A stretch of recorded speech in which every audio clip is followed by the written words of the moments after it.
where we talk about stuff and drink beer, and really that's about it. That is it.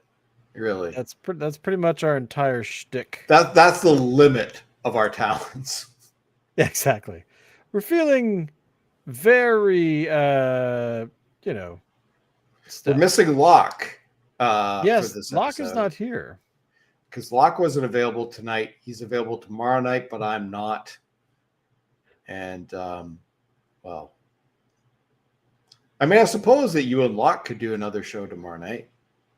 True. We could do a twofer. A twofer? Yeah. I don't know what I'm saying. Yeah.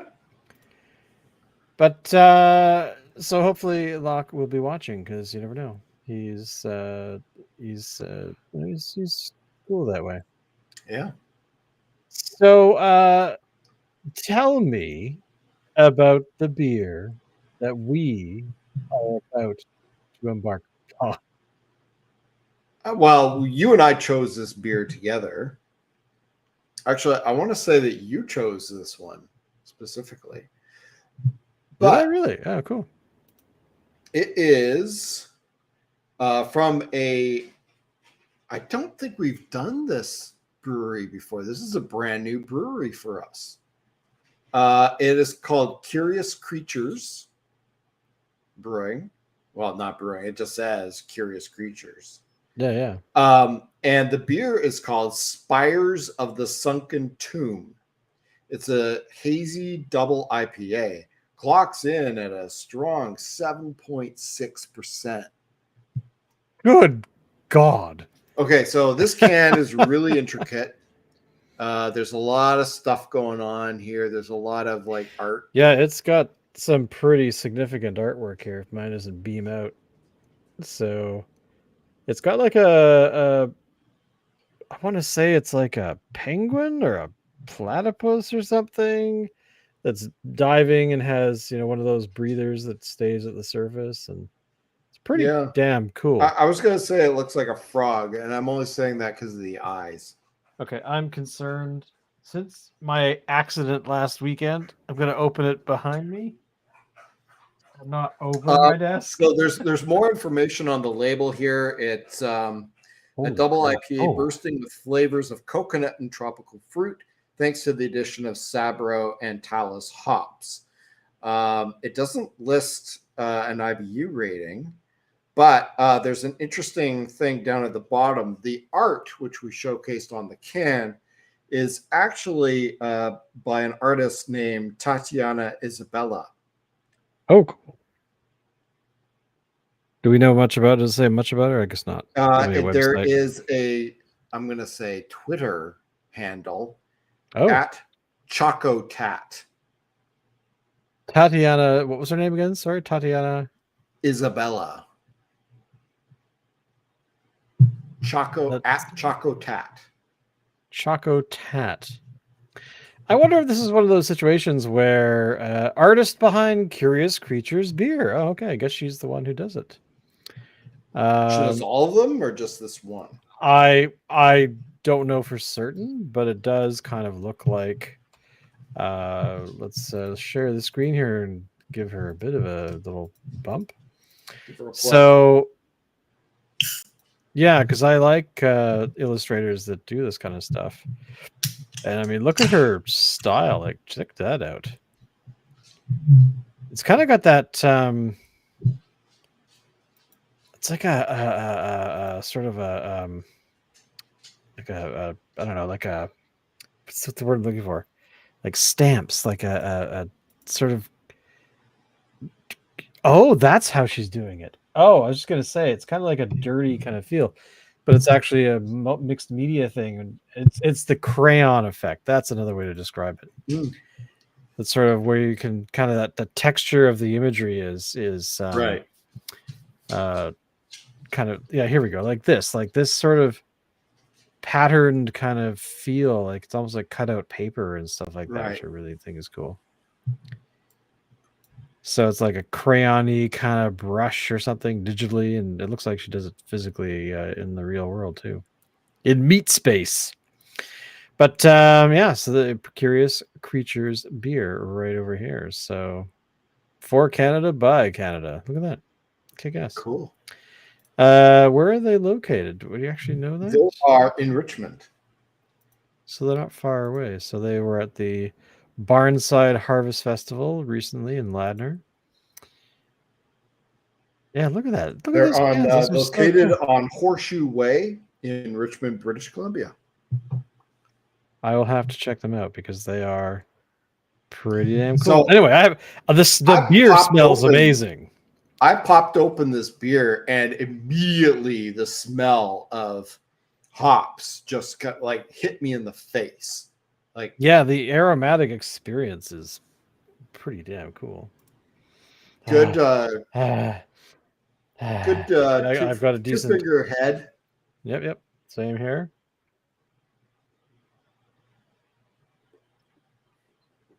Oh wow.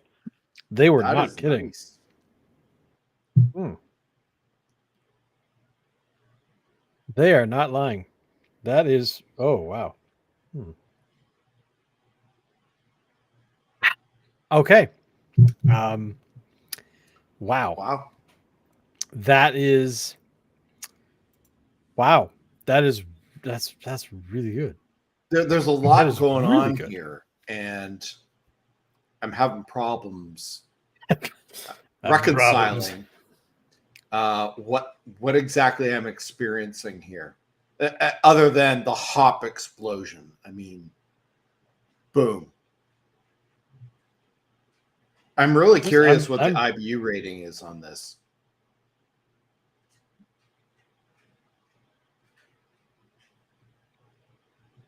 That is tasty. What is going on there?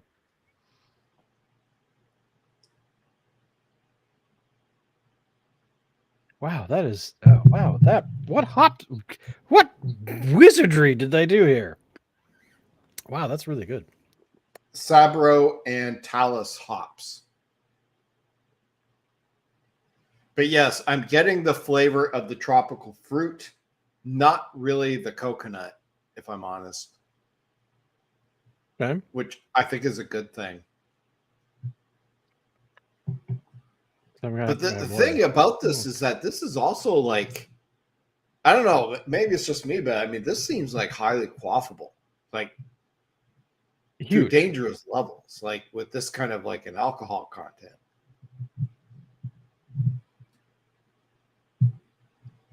Trying to learn more about this particular. Oh, here we go. So this seems to be explore a jungle of flavor. That's what it is. It's a jungle of flavor.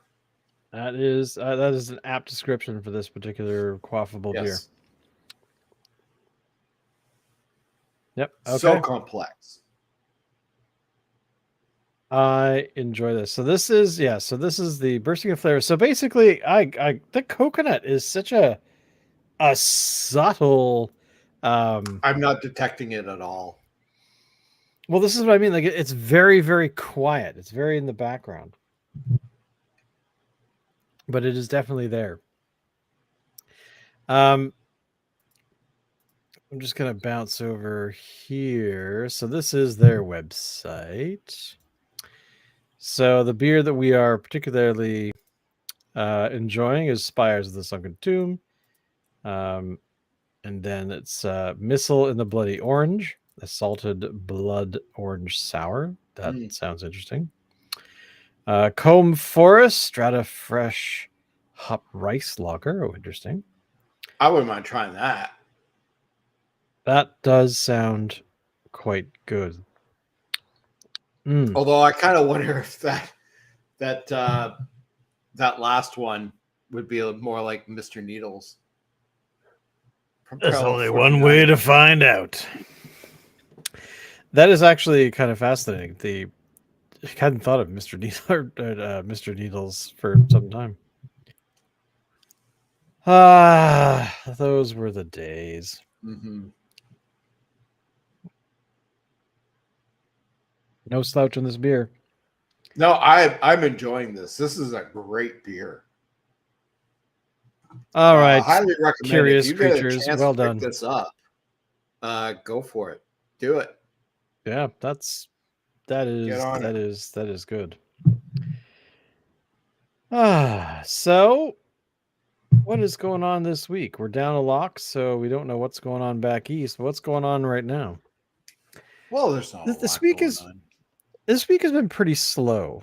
Like I have a fire hose of emails. I have a fire hose of texts. I have a fire hose of all kinds of things. But They this week, probably fit better in a bag than in a fire hose. yes, this Fire is hose true. is too small of an aperture. It's trying to stuff those things in. They get stuck. That is true. They do get stuck.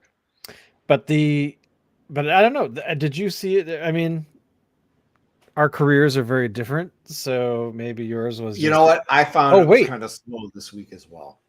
Oh, okay, good, because I was feeling like I had missed something, like I had done something wrong or had ignored something I shouldn't have ignored.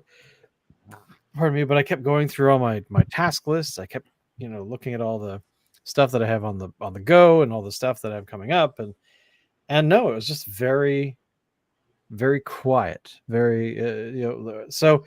And then of course I get to today, and I'm chatting with some people, and they said, "Oh, what are you going to do for your long weekend?" I said, "Long weekend? It's a long weekend?" And Not really. then they said, "Oh yeah, no, it's Truth and Reconciliation Day on Tuesday next week, so people are just taking 4 days off." And I thought, that sounds like a great idea. Maybe I should take Monday off too. Like, it's just one of those things where I have a suspicion that people just started taking the week off or early or whatever. You know, I don't know. It It could was be. so odd. I actually have all this coming up week off. So Nice. yeah. So what are you gonna do with your time off? You know what? I recently bought a new bike Okay. and I'm going to ride the fuck out of it. What kind of bike is it? I got a giant Revolt 1, Giant Revolt One. which is a gravel bike. And yeah, it's cool. If you see it, see a picture of it, you can bring it up. I used to have a giant. I don't know what it was, but I think one of my neighbors stole it, Oh, which um, thinking it was theirs, but uh, I had got it. I don't know. So this is the one you got, yeah. Same color, but too. it's got what is color is this? This is pale olive or the gray? The gray, I got the gray. the metal color, metal. Um, yeah, I had a giant. It was a cruiser bike though, so like it Right. had larger handlebars and stuff. And Yeah. then I went to go like last year after all the crap was happening. Um, the bike room was being cleaned out a bit, so I went down there and I found the bikes that I have, all sort of in a row, and the other one was locked up at a different area because it was a much larger bike. And so I went over and it was just gone. So somebody stole my giant, jerks. Which means they must have cut the lock. So they had done Yeah. that on purpose. But it looks like a pretty bike. Now, I know friend of the show, Juliet, is very happy about telling us always about the e-bikes and how they changed his life and made riding bikes good. So I've been toying with the idea of getting an e-bike, um, because the bikes I have are there's the ones that I don't really like riding, and then there's one that's okay, but it's really old and beat up, which is why it's never been stolen. I think Yeah. because welcome to Vancouver, where if you leave your bike anywhere. But what is your attitude about e-bikes and whatnot? E-bikes are great if that's what you need to be able to get on two wheels. Go for it. I had considered getting an e-bike myself. Well, I was thinking about it. I actually spoke to somebody at work who has an e-bike, and she used to ride just a regular bike, and she switched to an e-bike. Right. And she said she regretted switching to an e-bike only because she didn't have a problem riding a regular bike, but she said the e-bike made her lazy. It's like, really, yeah. So you're going along and you're biking. If you're on a regular bike, you got no choice but to pedal hard. Whereas if you're on an e-bike and you're like, I just don't feel like pedaling hard, and you kick up the assist and you don't pedal hard, and then the next day it's just easier to do the same thing again, and you do it again, and you do it again. So I'm like, yeah, totally, I get that. If I'm like on my morning commute and I'm like, there's this big hill, I don't feel like slogging up it, I'm going to put on the assist. And then if I do it one day, I'm going to do it every day. So no, by having a regular bike, as long as I'm able to physically, then I'm forced to do the work. Now, if I had like, say, knee problems or something like that, then yes, I would be totally on board with getting an e-bike. I mean, one thing that I've found, mainly because of one of the reasons that I don't ride a bike for the past like couple of years is it's uncomfortable. The seat sucks. And so I've been trying to figure out better seats because with my particular condition, I require something to not beat the crap out of my undercarriage, as it were. Yeah. And the seats that I have on all these bikes are, they're basic seats that you get when you buy a bike. There's no specialty seats that, at least as far as I'm aware. So maybe I should do that because I do have these bikes that are, they work, they function, they go backwards and forwards, and I think they even have a bell. But I should I know, totally cool. Got a bell. That's it. That's everything. So I was just thinking about maybe I just need to replace the seat in order to word to the wise, better about it. On a bike, it's not called a seat, it's a saddle. A saddle, sorry. I need to get a better saddle. But also, one of the other things that I find irritating about bikes is the fact that they have tubes inside the wheels. So that's the other thing I've been thinking about, is finding out what style of tire to get, because I gather there are tubeless tires that you can get. There are. But I don't really know much about them. If you have information, yes, please tell me. So the bike I just bought is tubeless ready. Okay. You need to have the wheels themselves need to be able to accept a tubeless tire. Right. And how it works is you put the tire onto the wheel, and then there's this sealant, a liquid, that you pour into the tire before you actually fully mount it.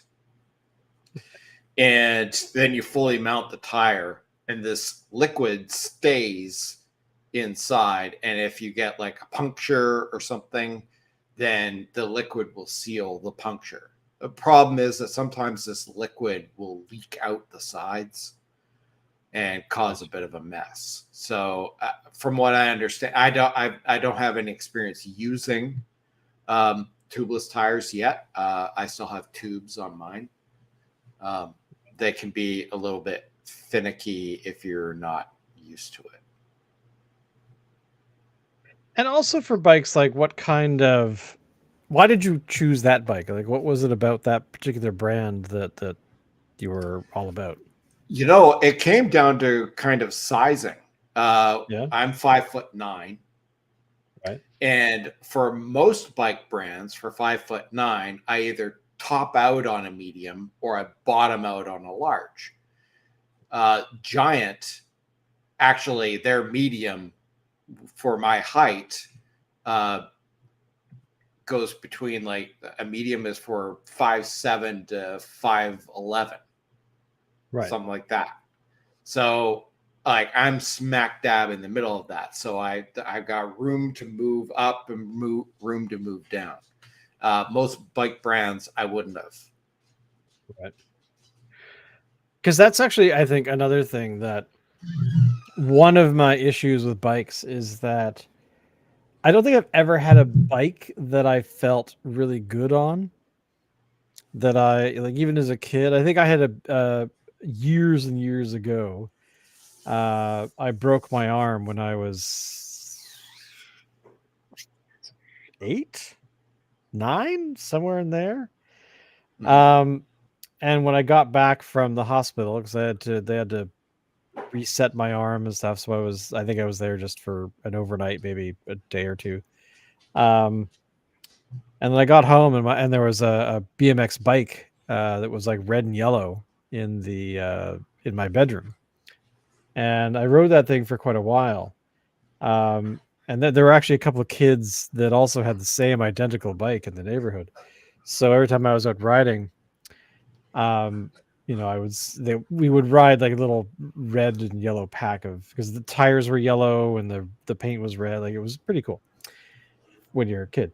But that was the only bike that I remember I was comfortable on, mainly because of height, right? Because I was of course a lot shorter then, but even as an adult, when I stopped growing, I never quite found a bike that fit my leg length, because my torso is relatively normal in length for my height, but my legs are shorter. So every time I would look at a bike, I would be like, oh yes, you're 5 this, so therefore this is the bike. But because my legs are slightly shorter, um, than they would be, I guess, average, whatever. I would get on the bike and I would be like, God, I just really hate this bike, because it just does not feel like it's meant for me to be able to pedal properly. Because then when I see other people riding, they will, when they stop, they just put their foot down. Where I have to get off the bloody seat to put my foot down on these bikes that are supposedly the ones for me. And especially when these bikes have brakes, right? Yeah, no, yeah, exactly. I had to put my foot down to stop. It's like, but there is Fred Flintstone over here. Well, I think my first bike was this cheap sort of little rally thing, but it had a boy bar. I guess that's what they were called, but it was removable, so that you could, like, if a girl was going to ride it, you wouldn't need this boy bar. And I kept thinking back then, and especially as an adult, I'm like, what is the point of a boy bar? What would be the point? It's not a structural thing, because you put it on and it was just like screw clamps, right? So it wasn't like giving much support to the rest of the bike, especially when it's like, well, you could just take it off and therefore, a girl could ride it. And then I kept thinking, like, well, why did I just take that stupid thing off? Because it was much easier for me to ride when I didn't have this ball crushing bar of metal, when my legs were not long enough to really touch the floor properly. So I don't know. It was just a bit weird. But anyway, as an adult, I never really embraced bike riding, because the bikes were just, they never, fit my body size. So I don't know. Maybe I should go downstairs and you can actually, if you go to like a bike shop, mm-hmm. and I mean like a good bike shop, a lot of them can do what's called a bike fit. Yeah. And where they'll actually do your measurements and everything, and then you can find a bike that actually meets what your needs are, and position everything exactly so that for comfort. My bike that I just bought, I've had it for a couple weeks now. I don't have it quite set up exactly the way I want it, but it takes time, right? You got to ride it a little while and say, okay, this needs to change. What I need to do is I need to bring the seat up a little bit. I've already raised it up a bit. It needs to go more. I probably need to tilt the seat forward a little bit. I find that the middle part of the seat is up a little bit too much. It's pardon me, saddle. I did not catch that you said. There's, you know what? There's the way to sound like a noob is to call it a seat and not a saddle, and I did that. So, noob. Yeah. So I'm making like small adjustments to it just to figure out what works for me. The only reason why I bought this bike is because my previous bike, which was a mountain bike that I bought in 2000 or 2001, is now 25 years old, and all the components on it are starting to break down. And I took it in for a tune-up recently, and he's like, you need this and this and this. How much money do you want to put into this 25-year-old bike? And I'm like, probably not all that much. The repairs are probably more than what I paid for the bike when it was new. So it just made more sense to just go and buy something brand new. Mountain bikes have changed a lot in the last 25 years. Where I was just going to ask, what style of bike is it? Is it like the old one? Mountain bike? Yeah, the old one was a mountain bike, but mountain bikes have changed a lot, where they're actually mountain bikes, like that you ride in the mountains on trails and stuff like that. Whereas if you try to do that on my mountain bike, you'd probably kill it. So it would be destroyed. Yeah. Well, what style of bike is yours? So yours is like a road bike, an urban bike, or what are they? So my new one is called a gravel bike. So it's basically similar to a road bike, but it's got more tire clearance, so you can have bigger tires on it. So where a road bike would probably have about 30 millimeter tires, the one on mine is 40 millimeters. I want to ask you this about those fat tires that I see every once in a while, like those bikes that have like the really big tires. What is that about? I've never really looked it up. Those are e-bikes.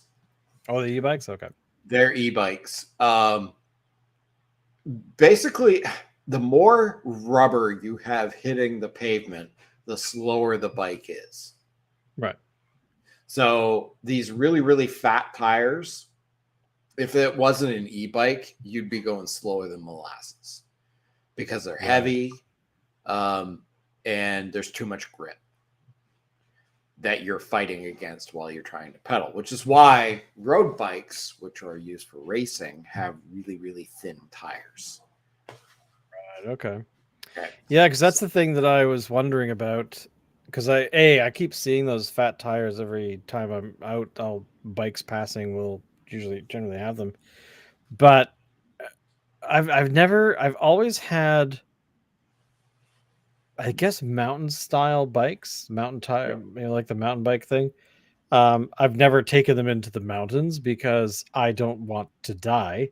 So, because you ever see those videos on YouTube of like the guy's got like a GoPro on his helmet and you can see him riding and like that it's cool looking. That ain't for me.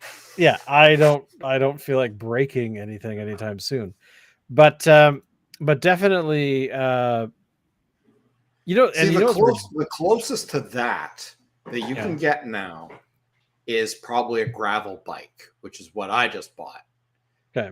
And then swap out the drop bars for a flat bar. Because really, that's the only difference between a gravel bike and an old style mountain bike is the fact that is drop bars to flat bars. Otherwise, it's virtually the same. What was your bike called again? Sorry. It's a Giant Revolt 1. Revolt 1. Just wanted to see what it looks like. So that's basically, that's essentially the bike. I'm not wild about those handles. Now, okay, explain to me another thing. The curved handle deal. Yeah, drop bars. That's what that's called the drop bars. So what is that about? Like, what is like that to me? I like bars like this. But is Flat there an bars. advantage to the Okay, well, drop bar? let me explain the differences. Okay, Mhm. so flat bars are really good for stability. Right. Okay, but the downside of flat bars is you only have one hand position.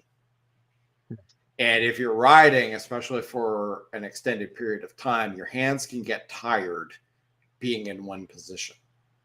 With a drop bar, you can actually, there's actually three different hand positions on drop Okay. bars.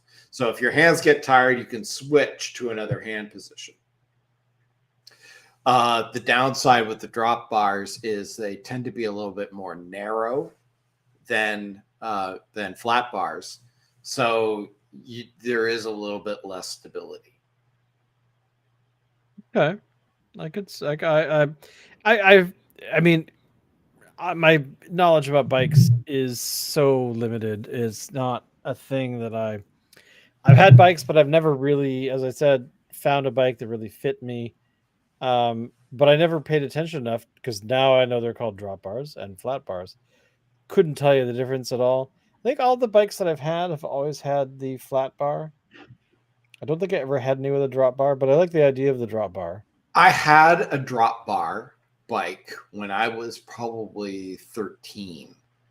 Right. Um, when I outgrew my BMX and needed something, and I got it secondhand from somewhere. I had this drop bar bike. Of course, drop bar bikes back then, which we called 10 speeds back then, Right. um, Okay.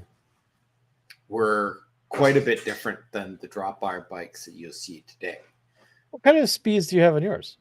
So mine has, it's a 2 by on the front. So it's got two chain rings on the front, and let's say 10 on the back. I'm still learning the feeling of them. And here's the Right. other thing that's kind of like a bit of a jarring thing.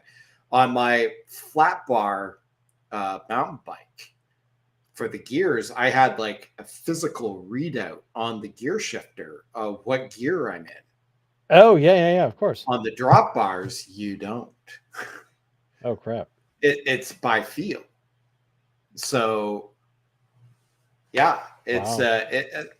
that's a bit of a learning curve. I like the idea of riding of riding like um for the bike you got, the Revolt One. What's it going to be like riding in the rain? Like that to me is something else about a lot of these bikes because I have noticed when I was looking at bikes uh I don't know, probably 4 or 5 months ago, I noticed that none of them came with fenders to stop the rain from like blasting you in the face and up your butt crack. Yeah. Do you have that on your bike or I no? have fenders on mine, but I had to buy them separately, and they're not Okay. expensive. They were like $60, Well, and yeah, they put them on for me. And yeah, because I mean, I think in my desire as an older individual, I would prefer to be like, just set the bike up just the way I want it, and I'm not going to be the yeah, one flipping it over, when I taking it bought it, apart. Like, yeah. I said I want fenders, I want a rack, Oh, rack is a a good one too. storage rack on the back. And they were like, "Yeah, okay, Because I you can have, come pick it up tomorrow." yeah, at my front door, I've actually got saddlebags and stuff like that. I mean, and this is the other thing too about bikes. Probably one of the main reasons that I never really adopted the bike in Vancouver. Not that I adopted it in Victoria either, but I'm just saying that the times where I thought, it'd be great to go for a bike ride today. Um, I think I would never actually leave my bike anywhere because bikes here are you have to have. What kind of lock did you get? Okay, yeah. So I got a kryptonite U lock, and it Right, comes with a cable that you can. So it's like two locks in one. right, right. Um, my old 25-year-old mountain bike, I had this cheap cable lock that I used with it because I knew nobody would steal it because it's a bike that's worth maybe 25-50 bucks at most. Um, so I didn't care if somebody stole it because whenever I parked it somewhere, there was always a bike that was worth more that somebody would probably target over mine. Well, exactly, and that's the thing, is that there was, because of that high level of theft in this city, sadly. Um, Well, tier two. yeah, and I remember I was at, this is probably going back a decade, but I was at a restaurant, one of our favorite restaurants, and we were there. It was like a Sunday brunch thing, and we were sitting facing the street, and I watched some guy just waltz up to the bikes, and he literally grabbed the bike, lifted it up, and he had something in his hand that cut the lock or cut the chain or whatever. And it wasn't a chain; I think it was probably a cable lock, and then just got on it and rode away. And everyone in the restaurant freaked out because they just watched this happen, and they chased him. I don't know if they ever caught him, um, but I mean, it was fast. That was the thing. It was so fast, and but then there was the time where I was downtown, probably 20 years ago. I was walking along. I was in like Yaletown, mainland maybe. Anyway, but I saw a guy. He was probably a block in front of me, and he walked up to the bike and he sprayed the lock with something. Like you could see him pull something out of a bag and then spray something because there was like mist and stuff. And then he picked the bike up and he just twisted it, and the lock shattered. And then he got on the bike and rode off. It was And so probably like liquid nitrogen or something. possibly, I have no idea. But when I got up to that point, because I thought, my instant reaction was, it's 1 a.m. I need to like stop. What am I going to do? The guy's twice my size, whatever. Yeah. And then when I got up there, yeah, it must have been nitrogen, because the lock on the ground was just like where the key was, that was like just shattered into pieces. Um, anyway, I remembered that every so often when I think about bikes, I'm like, I think I'm going to ride my bike, but I'm not going to go anywhere where I'm going to have to leave it somewhere, because there's no flipping way. It should be more for exercise and recreation, that kind of thing, right? Well, I mean, I ride mine to work, and there's like hundreds of bikes at work. Uh, so Do yes, you I am do you have like worried. a bike room of some kind, or do you There have, isn't. or is it Well, I think the hospital, which is attached to where I am, does have one, but it's for hospital employees, and I'm not right? technically a hospital employee, so I don't know if I Where get then do access to that. you lock it up? There's bike racks out in front of where I work, so I lock it up there. I do have like a very good U lock. There are other bikes out there that are worth more than mine, Right. so I feel like they would be a target before me. Um, I feel like where I work is pretty safe. What's interesting, downtown Victoria, they've actually started this program called a bike valet. It's right by City Hall, Oh wow. and you can take your bike there. They will store it for you for free for the day, for as long as you need it. Oh wow. They give you like a claim tag, and when you come back, you give them the claim tag. They bring out your bike, and you go off. So you can actually go downtown without having to worry about your bike getting stolen. They do that at BC Place. When people go for events, they have like a bike valet-ish, but also a backpack valet. Oh yeah.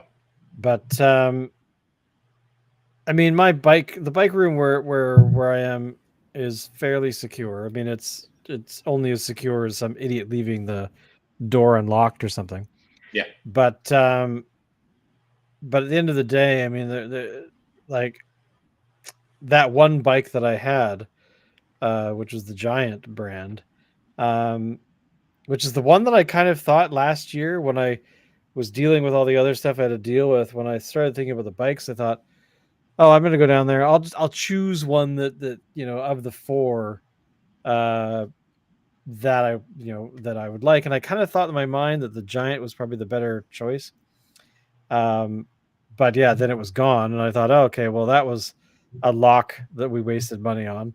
But at the same time, like I've got a brand new lock over there. I don't know, sitting on the shelf. I don't actually know what kind it is. I should look again, but it's definitely not a cable lock, because um, at the Vancouver Library locations, they actually have signage that says a cable lock is a thief's best friend. Yes. So that kind of thing. So anyway, yeah, I should maybe I'll do that tomorrow, I because looked into locks a little bit, and it's kind of like they range in prices. Like the one that I got, the Kryptonite, I think it was like 110 or 120 bucks for this one block. right, You could get another one that was 100 or pardon me, no, 500, close to $500 for this right. one block. And they tested it with an angle grinder. It took them over 5 minutes to cut through it, and with 11 discs to cut through it, Right. which sounds great. But I mean, it's $500. And apparently, they've since found an exploit on it that allows them to get through it using only one disc in less than 30 seconds. So, Yeah, and that's the other thing too. With they're focused. At least I find that they're focused on the bike lock strength of the metal and of all that kind of stuff, but the strength of the lock itself, to me, seems to be somewhat ignored. And I'd have to probably go look at these again, but there's a channel that I really like on YouTube called The Lock Picking Lawyer, and it is this guy who I guess is a lawyer, but his hobby slash business is teaching people to pick locks, but also reviewing locks and how strong locks can be. So I know he's done many bike locks. Like actually, the one thing was interesting. Um, there was a video that he did a few years back with those locks that have they kind of fold out. They're like all yeah, folded yeah. up, and he went through and he picked them fairly quickly. But he doesn't just talk about the locks themselves. He talks about vulnerabilities in every lock. And when it comes to bike locks, he always talks about, yes, this hardened steel, tempered steel, whatever it's called, is going to, take an angle or an angle, whatever the grinder thing to 400 years to get through it or whatever. But one of the videos when he was talking about the ones that fold out, he was like, the one thing that people don't realize, you could actually take these locks, you could punch the rivets out from Yeah. between like and I was like, oh yeah, of course. So I'll take a look, because he does kind of give you a rating of what lock is going to defeat the average thief. Like, you're never going to stop the ones who do it daily for a living, essentially. But also having more than one lock around the bike as well is apparently recommended. So That's actually something I was thinking. It's like, why buy one lock for $500? Buy yeah, 3 locks at $100 a piece. it's like, you want this bike, you better work for it, because Yeah, exactly. So the other thing is you have to carry those 3 locks, and well, yeah, exactly. But yeah, I mean, those sorts of things are, I don't know, I think are overlooked to the point, because the reality is, you're in the bike store or wherever you buy locks for bicycles, and you're not going to necessarily know, unless you're incredibly diligent and you're reviewing them online. But again, reviews are only as good as the people that actually know anything about locks and how bicycles are stolen and whatnot. So I mean, that's kind of why I like the lockpicking lawyer guy, because he's fairly thorough in, you know, yes, I picked this lock. However, not everyone has my skill level. You know, you're not going to just walk up and pick it within a minute or so. Um, so because he does it more for educating people in how locks work. Um, and he's also like he targets fancy, you know, powered locks with keypads and all kinds of stuff, and identifies every exploit that is out there. You know, like you can take a 9-volt battery and open a lock in 10 seconds if you know what you're Basically, doing. if somebody wants to get a hold of your bike, they can. Yeah, exactly. You know, I mean, park your bike somewhere where there's another bike that's probably more valuable than yours. I'm sorry, I'm not parking near your piece of shit. I want to park guy that guy. Yeah. Yeah. And it's true. I mean, that people have choice, and you know, it also wears your bike being locked up. I mean, one of the fascinating things is, you know, when I'm walking around my neighborhood, I every so often you'll see a bike that's been sitting locked with just a plain U lock on a fence, and it stays there untouched for like such a long time, and you're like, is it a bait bike? Is that some sort of crazy It could be a thing bait that? bike. It's probably just an old bike with old parts that isn't worth anything. Yeah, and that's the other thing too, is that where I was thinking about this crappy bike that we've had for years. Um, it was $50 shipping to get this bike from Saskatchewan. Like it was like Allison's dad's bike, who was like, I want to ride something when I'm in Vancouver. So we found a bike for $20. He shipped it here for 50, and he's like, yeah, it's a piece of crap. It does the job. I get to and fro, and it'll be fine. And I think that's why it never disappeared. You Um, know, there's a YouTube channel that you actually might enjoy.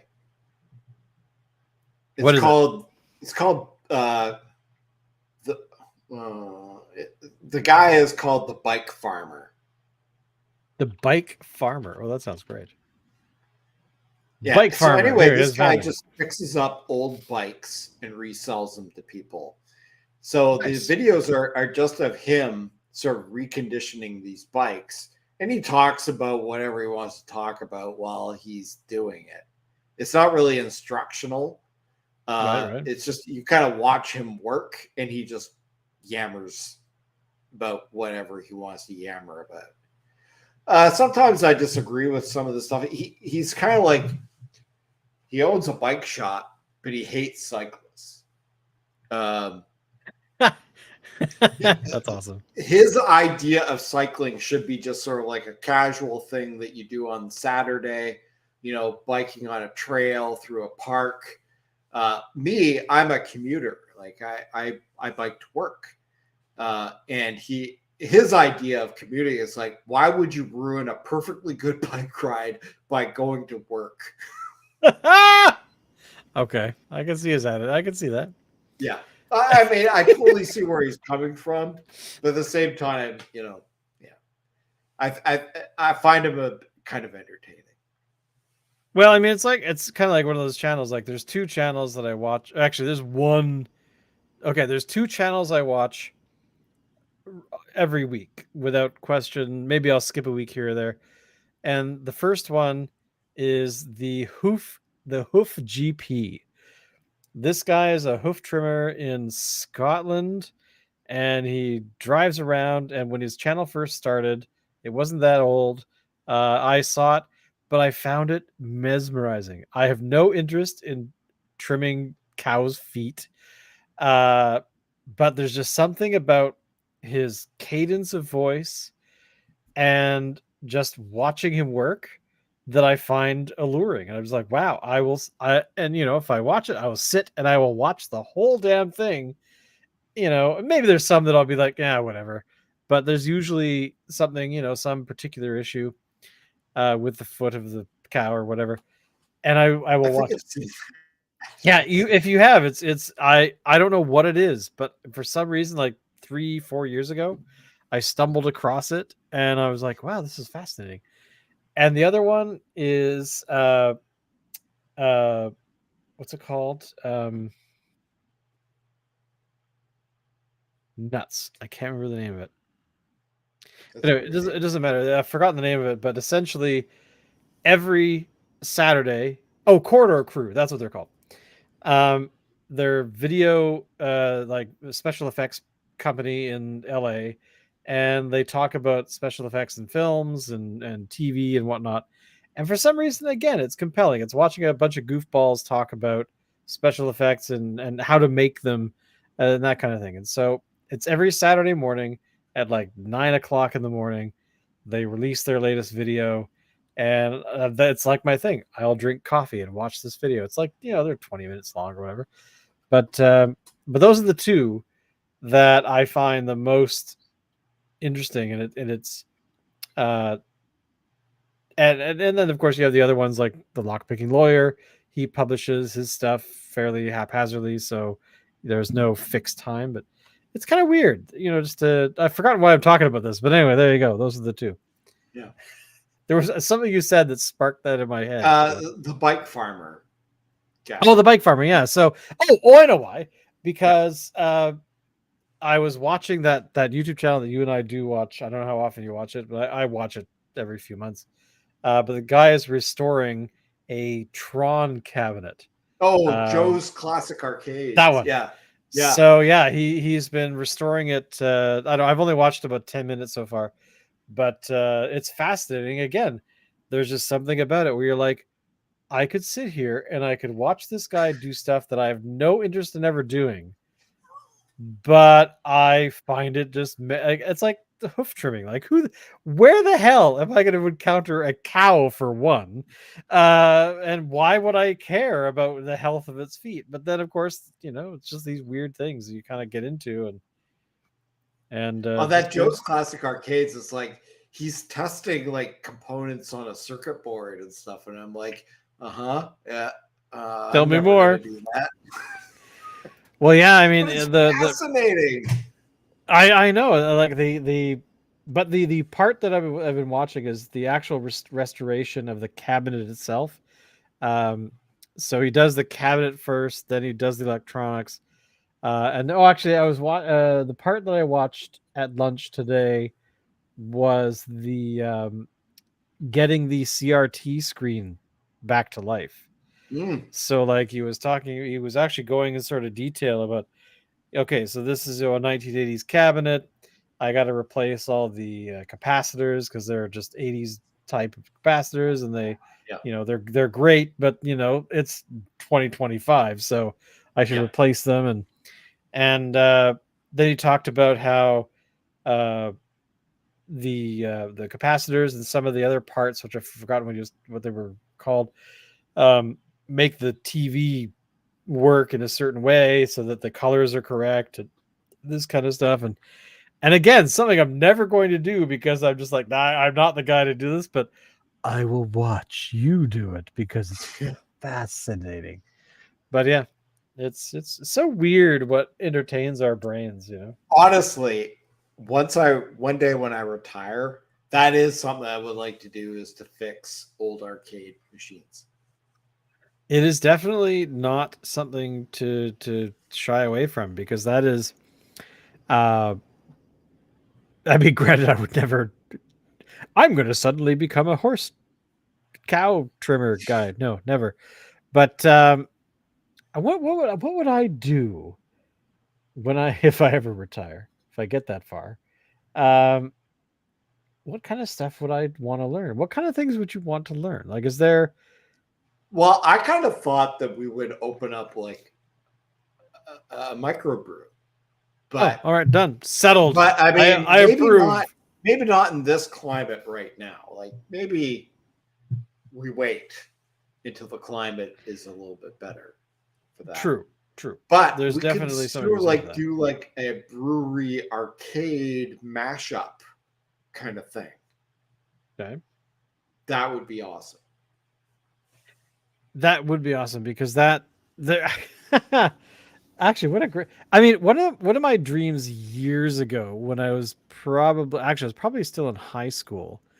I remember thinking that I would like to open a bookstore coffee shop, like because nothing existed like that, and I thought, I like to read and I like to drink coffee at the same time, so why not? And then, of course, staples, Barnes and Noble. Indigo, what is it? Barnes and What was it? Noble. Barnes and Noble. What was the one that used to be? Chapters. What was Chapters? That's the one I'm thinking of. So and then they had deals with Starbucks or whatever. So yeah, so I was kind of disappointed I didn't do that years before that. But then again, I was chatting to the owner of not Happy Bat. That was a video store.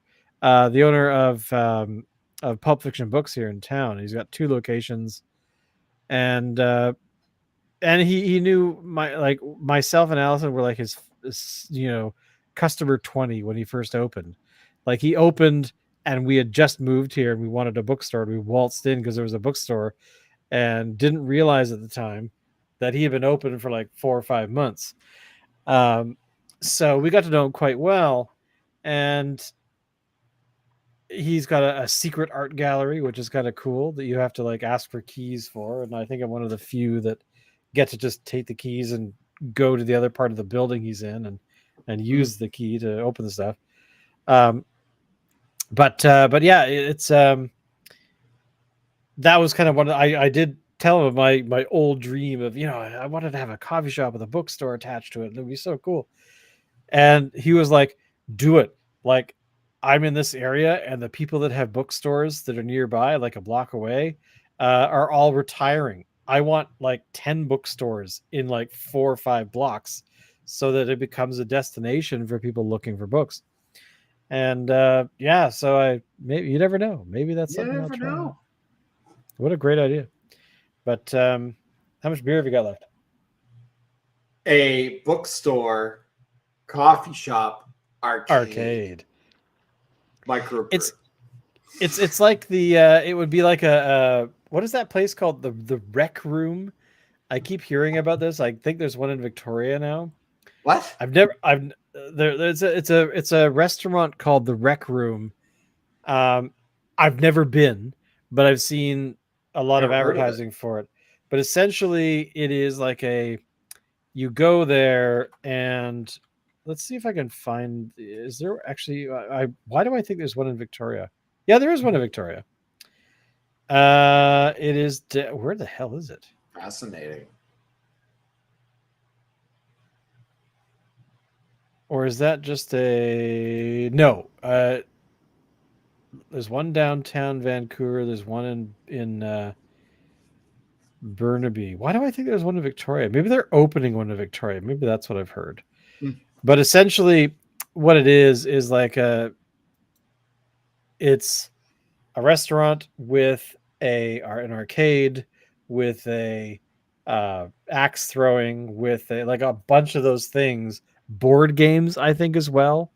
So it's my point of bringing it up is about the fact that it's a place where it's become like a destination where you're talking about exactly the same thing. Arcade, bookstore, coffee shop, blah, blah, becoming like a destination of, I'm going to go there and I'm not just going there for one thing. I might want just coffee, but you never know. I got a hankering for going to the arcade, or I have you know what? I'm going to go I'm going to see if that book that I want to get or whatever, those kinds of things. So you have all these different elements together, but I think the Rec Room is more of a bar with everything attached to it.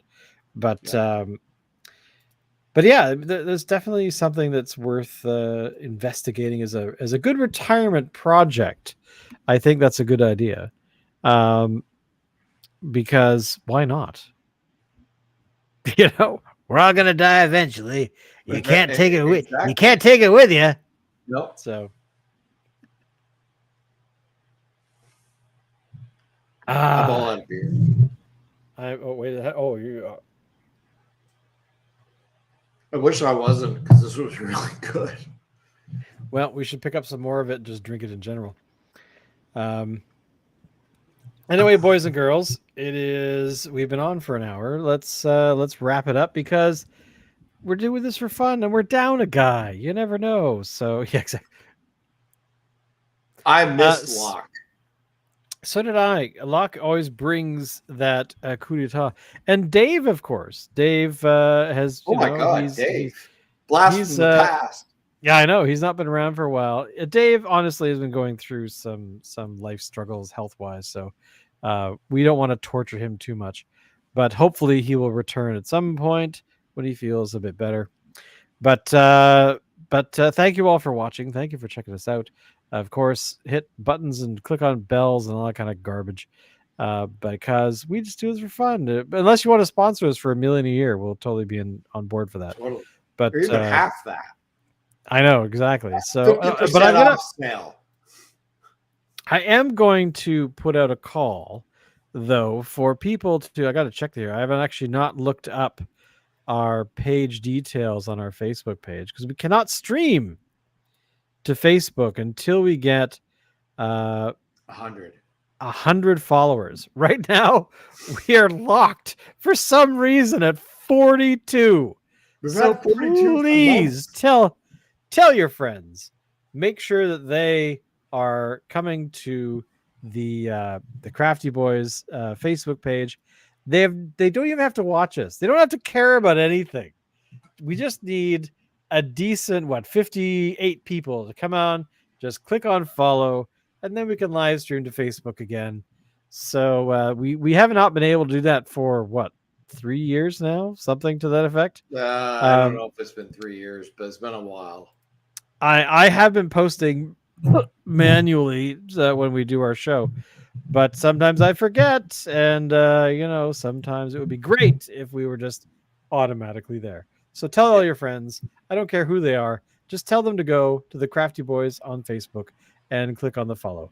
Then they never have to talk to us again or watch our garbage. You never know. They might love us. They might want to watch how we trim hooves in the beer world or something. I got nothing. So anyway, yeah.